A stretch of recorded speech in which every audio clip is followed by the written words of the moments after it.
Oi, gente. Hoje eu vou falar de uma coisa que, para mim, é extremamente especial.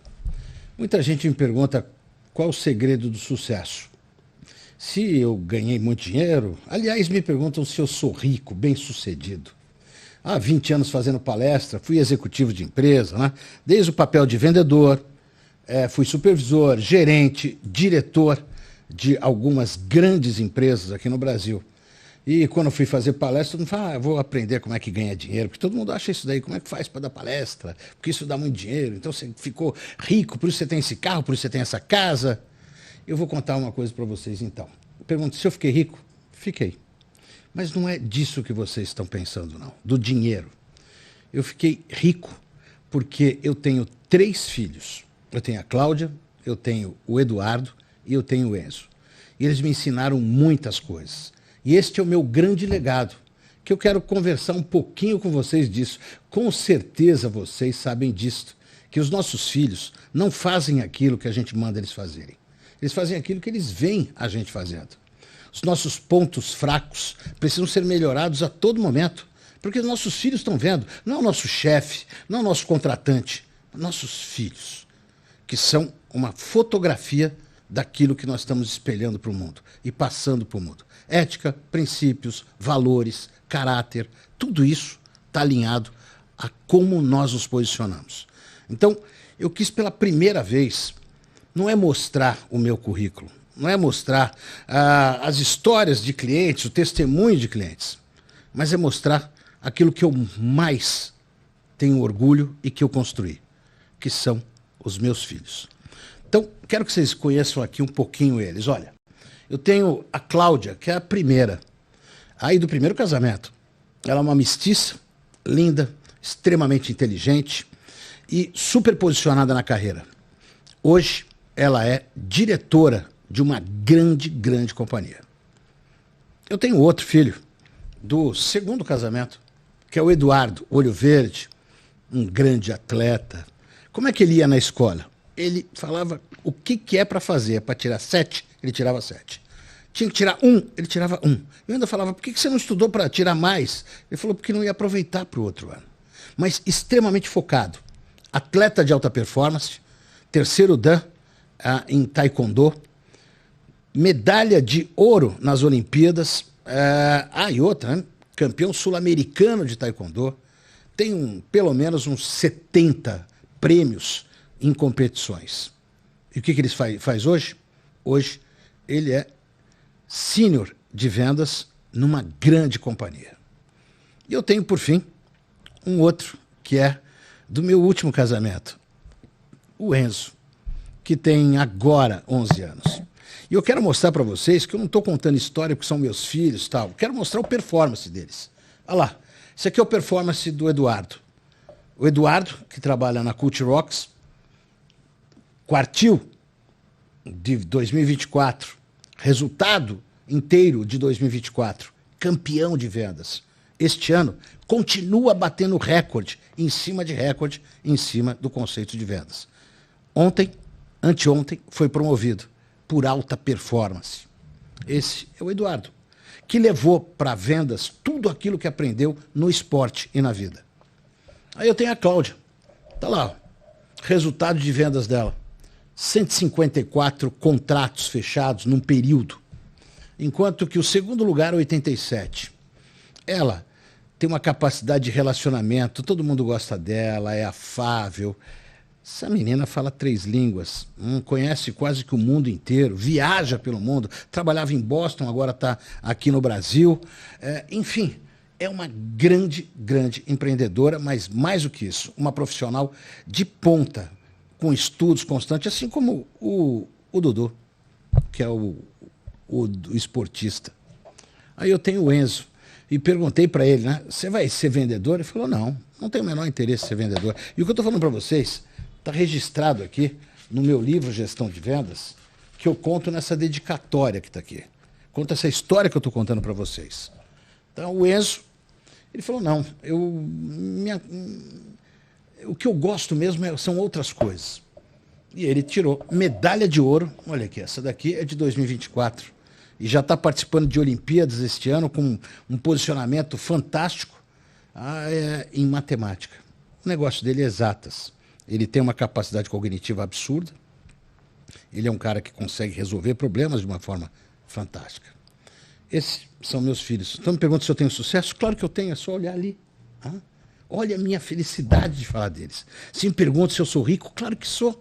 Tenho 3 filhos com saúde, determinados, com um objetivo e tal. Só que hoje, para mostrar isso, na ponta, porque as pessoas fazem isso, né? Quer mostrar o sucesso, então ela mostra o carro. Ela quer mostrar o sucesso, ela mostra sua conta bancária.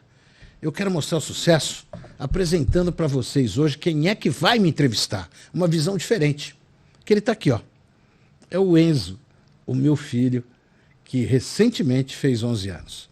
Ele, da cabeça dele, elaborou um monte de questões. Questões fantásticas que estão ali, mas que ele vai fazer. Então, se apresente, diga como é que é o seu nome e o que você estuda e aonde você estuda. Oi, meu nome é Enzo, eu tenho 11 anos e eu estudo na Etapa e eu sempre quis trabalhar com engenharia de tecnologia, que eu amo matemática e amo robótica. E hoje, aproveitando que eu estou aqui, eu sempre quis te perguntar algumas coisas e por isso estou aqui. Então, já estou aproveitando hoje para te perguntar algumas coisas. Então, posso perguntar? Claro, não é lindo ele, gente. Eu não ensaiei nada. Isso da cabeça dele. Isso é fantástico. Claro, pai coruja pra caramba, não podia deixar de falar. Vai que é aquela coisa do coraçãozinho. Vai lá, vai lá. Primeira pergunta. O que você sacrificou para chegar onde você está hoje? Deixa eu contar uma coisa pra vocês. Estão vendo o papel que está do lado da mesa dele? Ali? Ele que escreveu essas questões. Ele fez questão de elaborar as questões. Então você me perguntou, filho, o que eu tive que sacrificar? Bom, eu não tenho dúvida alguma que eu me sinto privilegiado hoje de poder ter tempo de te levar para a escola, de ir para a academia, de cuidar mais de mim, de ter mais espaço na minha agenda dedicado a você. Mas eu sacrifiquei o tempo com os seus irmãos. Por muitas vezes eu tinha que trabalhar, fim de semana, viajando, às vezes ficava sem ver os meus filhos. Uma vez a Claudinha me perguntou por que eu não estava com ela no aniversário. E eu fiquei muito constrangido, chorei uns 2 dias em cima disso. Porque eu estava sacrificando o tempo que eu tinha que estar com ela para poder trabalhar, para alcançar o sucesso que eu esperava. E graças a Deus ela compreendeu tudo isso.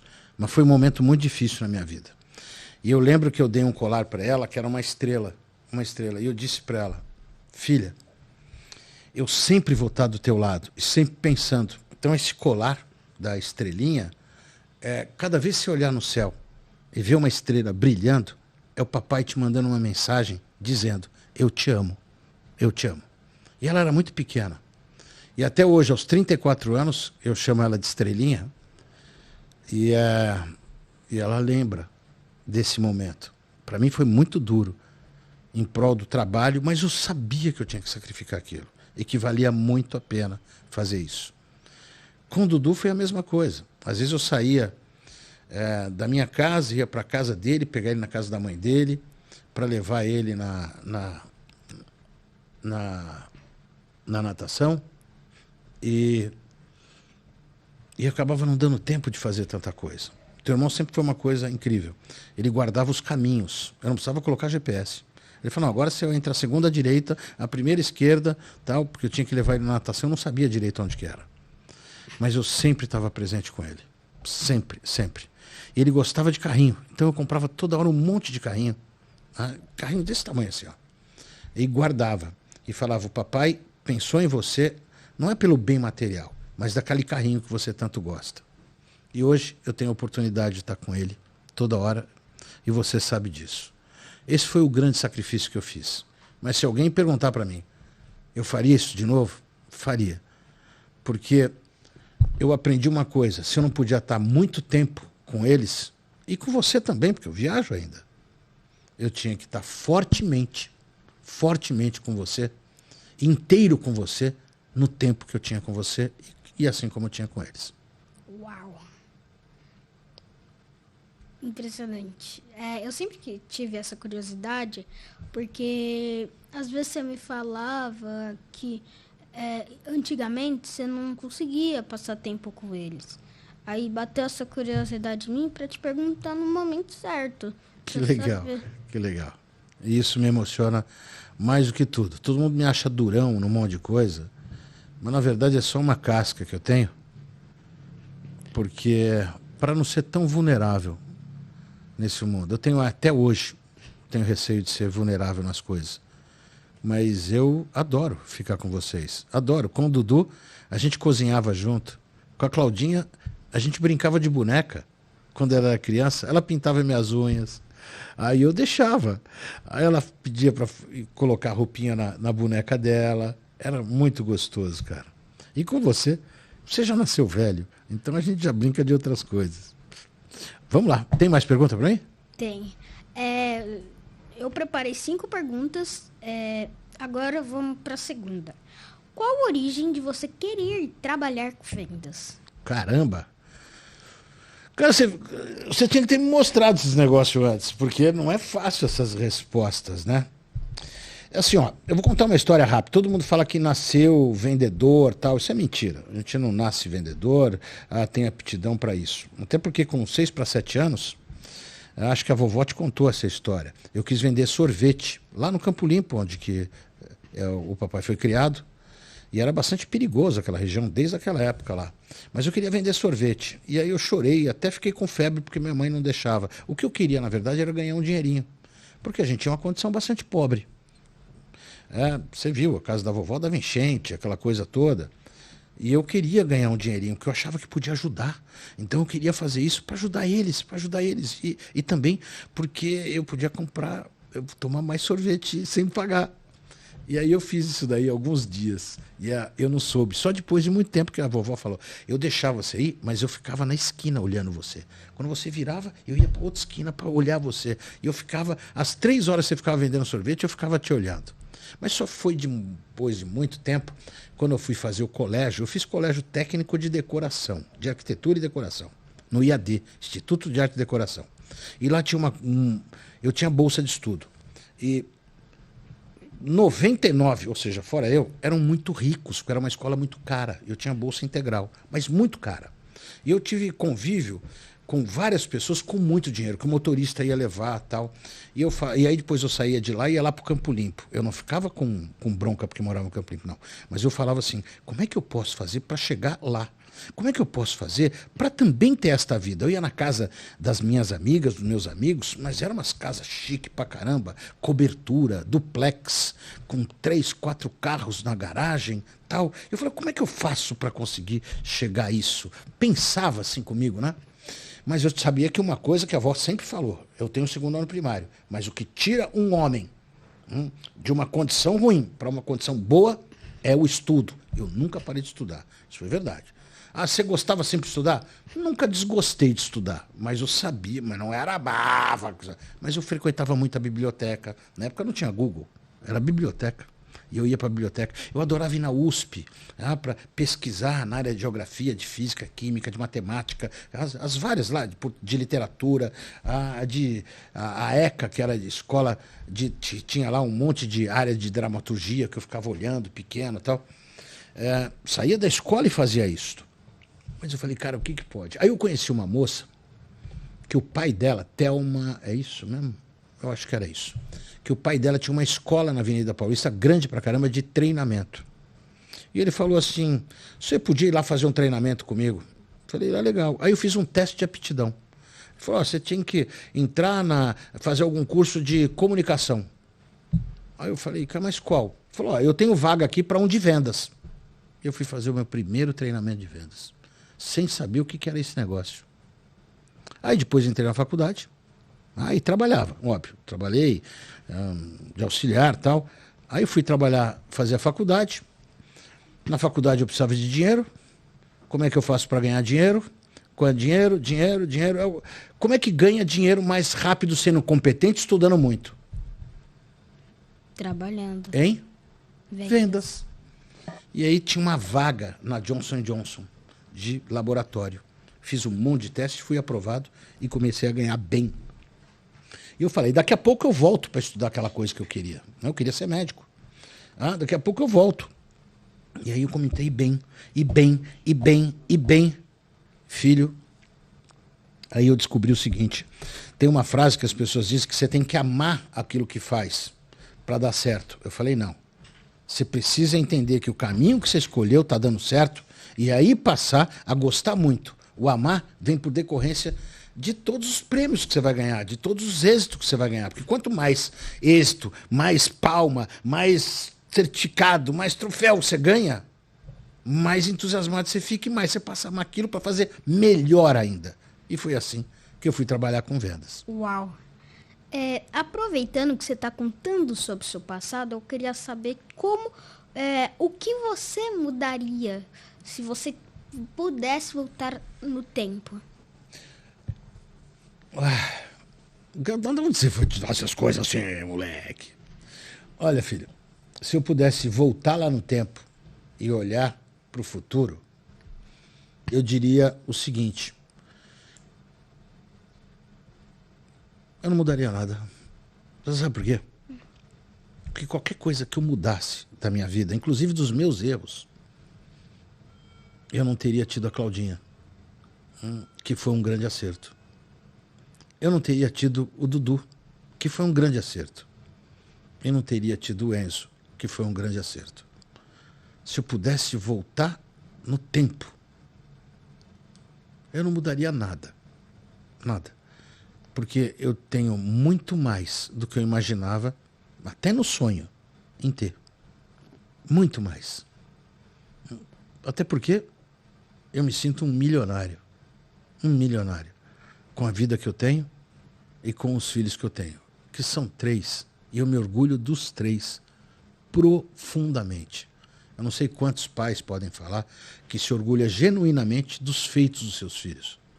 Mas eu me orgulho dos 3. Então não mudaria não, filho. O que eu queria ser é menos ansioso. O que eu queria ser é menos irritado. Mas isso eu ainda posso melhorar, porque eu já fui pior. Já fui pior. Imagina, eu tinha dislexia, não conseguia falar, gaguejava, e aí eu ficava muito nervoso. Eu roía a unha durante 40 anos. Como é que eu parei de roer a unha? Conta pra eles. Eu fiz uma aposta com ele. Eu falei assim pra ele: se você parar de roer unha, eu também paro. Aí, o que aconteceu? Ele parou. Nunca mais eu botei. Porque prometeu? Tem que cumprir. Isso. E mentira? Nunca. Nunca. Isto, em nenhuma situação. Não pode ter mentira. E se prometeu, tem que cumprir. E o que eu fiz foi cumprir isso com você. Lembra dos exemplos que eu falei, gente? É isto. Nossos filhos fazem aquilo que eles veem a gente fazendo. E não existe mais ou menos nisso. É absoluto.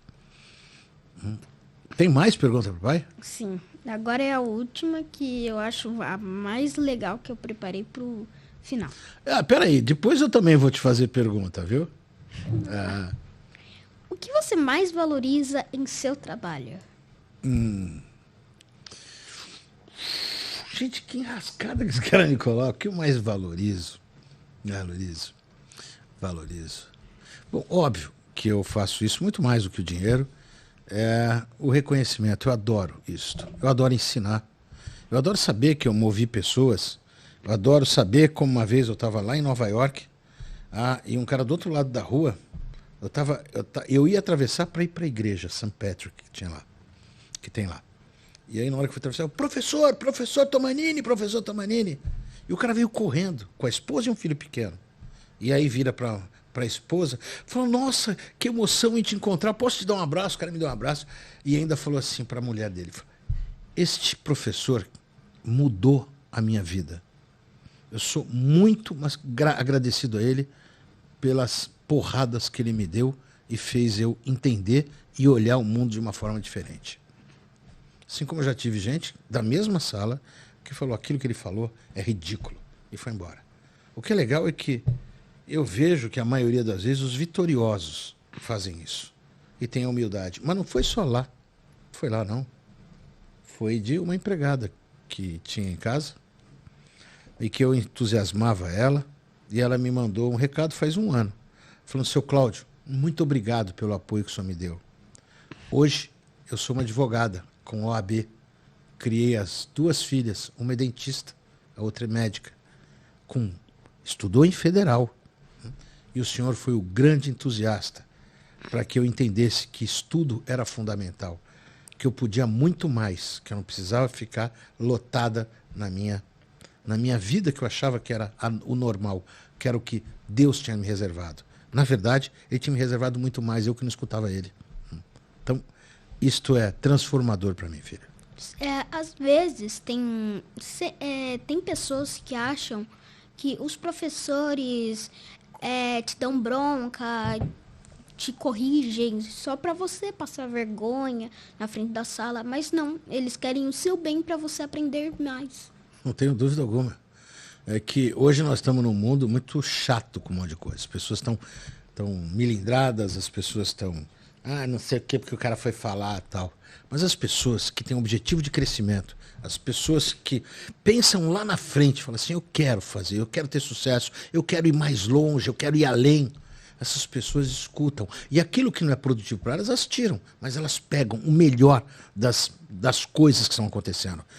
Ela não vê assim como alguém que quis ofendê-la. Não. Ela vê o que ela falou, deixa eu ver o que eu posso aproveitar disso. O que é produtivo, o que é pertinente, o que é possível. E ela pega esses P's e leva para a vida dela. Isso é muito legal. Que nem os meus professores, eu vou citar a Progisele. Eu nunca gostei de ciência, robótica, mas ela sempre me ajudava, me ensinava, e ela que me inspirou a ser engenheira de tecnologia, porque ela dá aula de robótica. E quando ela dava, eu sentia uma coisa muito legal, eu gostava de aprender. Porque antes eu achava, robótica, é um troço chato, você constrói robô. Mas eu vi, não é. Antes eu achava que informática também era um troço besta, assim, que eu não ia precisar na minha vida. Quando eu cheguei, é raciocínio lógico, mas não. Ela que me ajudou a aprender, a entender e gostar. Pra você ver, hoje, na verdade, mês passado, eu fui para uma Olimpíada de robótica, na verdade, de informática. A OBI, passei para a 3ª fase. Eu e mais 2 amigos meus passamos do etapa. Só nós, da nossa série. De mais ou menos 50 alunos. Para você ver, às vezes, você não pode gostar das coisas, mas quando você gosta, assim, do professor e ele te ensina bem, e você entende que ele quer te ajudar, você começa a gostar. Professora Gisele é aquela que eu conheci. É. Muito legal. Eu vou mandar um trechinho desse vídeo para ela, porque você não pode imaginar como é que isso é transformador. Você me pergunta por que você continua dando aula, se hoje está difícil. Eu falei, porque pode ter 50, mas vai ter 2, 3, 4 que você vai fazer a grande diferença. E essa grande diferença faz com que possa ter mais 100 que não é legal, mas que vai ter mais 4 que são e que faz a diferença. E eu tenho certeza que a professora Gisele entende e acredita nisso. Tanto que transformou essa cabecinha linda que você tem. Muito legal. Pois bem, vamos parar um instantinho e a gente vai tomar uma água e a gente vai continuar, que aí sou eu fazendo pergunta para você. Agora está uma moda absurda de querer colocar os profissionais em quadrante. Então, ao invés de dar um feedback, hoje chama reunião one-on-one, a gente vai fazer a avaliação de desempenho, usa a metodologia do SWOT Análise para fazer, tem o DISC, o MBTI, tem vários aí. Mas, na verdade, nós todos adoramos o feedback. Aí todo mundo fala de feedback construtivo. Ok, depende de como é que você vai encarar. Na verdade, eu preciso saber o seguinte: o que eu tenho de forte e o que eu posso melhorar. E eu resolvi fazer não pelo MBTI, não pelo DISC, mas de perguntar para esse carinha aqui, ó, o Enzo.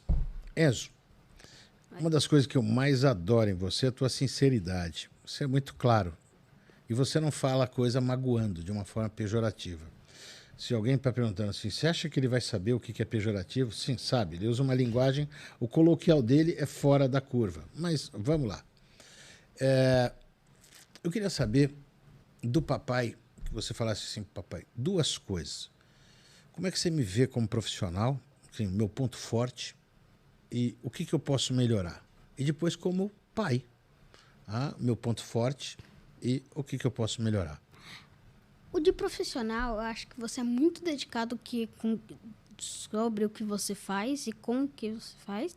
E de ponto fraco, eu acho que você não tem muita paciência com pessoa que é meio estúpida e com não muita cognição, assim, que não tem um palavreado muito certo, que nem fala perca em vez de perda. Mesmo em vez de mesmo, essas coisas. Ah, meu Deus do céu, eu não vou nem comentar sobre isso aqui, cara. Nem comentar. E que mais de... Mas você falou só dois. O que mais de ponto forte, ponto de melhoria profissionalmente? Profissionalmente, eu vejo que você é muito empenhado no que você faz, você não desiste facilmente. Que nem a mãe, que nem ela tem um dom absurdo para desenhar pessoas. Ela consegue fazer realista, muito realista. Só que ela não quis seguir, porque desistiu, achou que eu não ia conseguir, aí parou. Já o pai, desde o começo, ele sempre seguiu, não importa o que fosse, ele seguia, continuava. Mesmo se fosse qualquer pessoa xingando, falando, você não vai conseguir, você não consegue. Ele tentou, e fez o que fosse para conseguir. E fiz? Fez. Realizei? Realizou. Tem uma vida confortável? Tem. Você não vai poder falar na terapia lá na frente que... Fui uma criança que não tive as coisas, eu sofri. Você não vai poder falar isso? Não vou poder mesmo. E de ponto fraco, ele é muito irritado, mas tem um porém. Ele é irritado porque ele tem medo, porque ele já sofreu bastante na infância. Porque ele sofria bullying, porque ele era um menor. Aí eu falava, não, tampinha...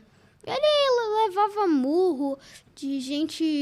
Ele tinha, 12 anos, levava soco de pessoa com 16, 17. Ele mesmo me falou que, do mesmo jeito, ele podia xingar ele, chamar ele de bicha. Ele falava, tudo bem, sou bicha, tudo mais. E falava, eu duvido você vai pular do rio. Se não você é bicha. Ele, então eu sou bicha. Sem dúvida. Eu não entrava naquelas provocações que a gente vê hoje, tanta gente se dando mal. Eu duvido que você vai fazer aquilo. Eu duvido que você atravessa a rua com o carro passando. Eu duvido. Eu sempre pensei o seguinte, é muito idiota, porque deixa o cara falar o que quiser. Né? É exatamente isso. Sim, e ele usa... ele é irritado porque ele usa isso a seu favor para se proteger. Aí você pensa, ele é muito esquentadinho, às vezes ele é grosso para falar. Não, é uma forma dele se comunicar, porque é o jeito dele. Legal. Agora fala, tudo isso aí eu quero saber. Você falou como profissional, mas e como pai? Qual que é o meu ponto forte, os meus pontos fortes e quais são os meus pontos que eu devo melhorar?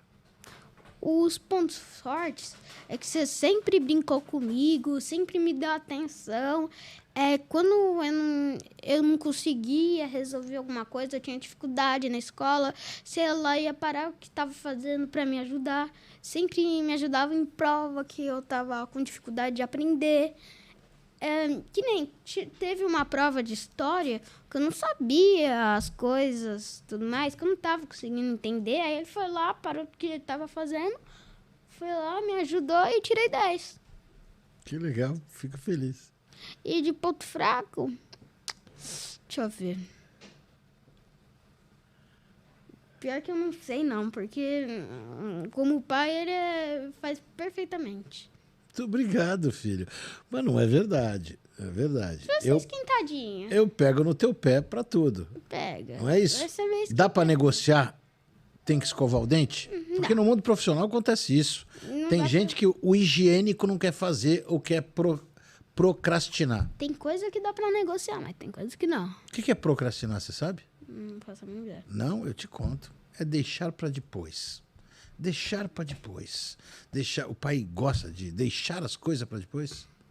Não. Não, tem que fazer, acontecer. Não é isso que eu falo para você? Não fica com preguiça. Deixa... É claro. Faz tudo claro. e tira da frente. Bom, filho, muito obrigado por esse bate-papo nesse podcast. Totalmente diferente.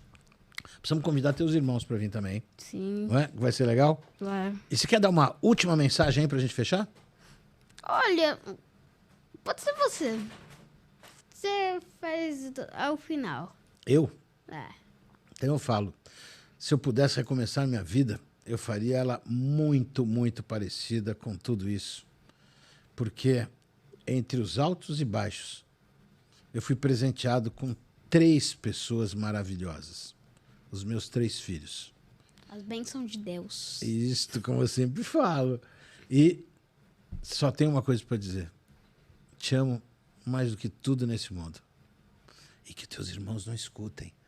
Mas você é o meu preferido. Um beijo, gente. Obrigado.